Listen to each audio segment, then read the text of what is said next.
kim ni siam tharam na Iswa nat na zong zong I tuam dam man Thi hulin thil lui zong zong ang dal to ang Ni khat chu kan zo na zong zong Iswa pham kim in ila cha mun na Thilung buai na le lo na bau to ang Van ram kan thiên luôn chuanin chu ni ro pui chu kan lo me me mo lal đi xua kan bu in ne tu chu pha tin kan sa ya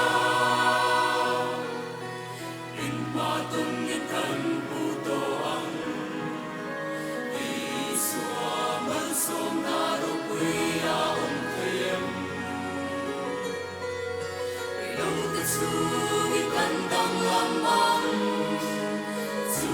ni a chua ni khat chu kan sa len to ang I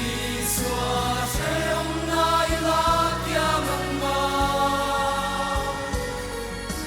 lo pui na pa chua kan bu ang chu ni a chua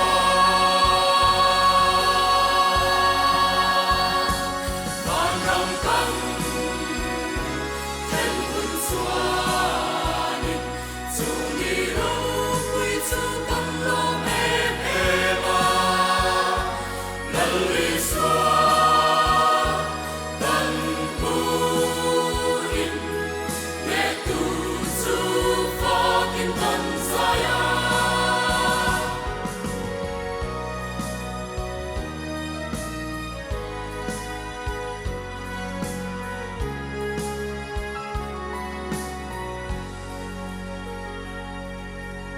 In ma tung in kan bu to ang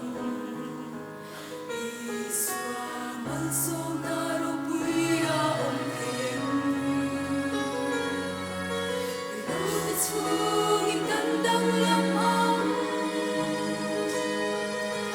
Lo te chung in kan dang lam ang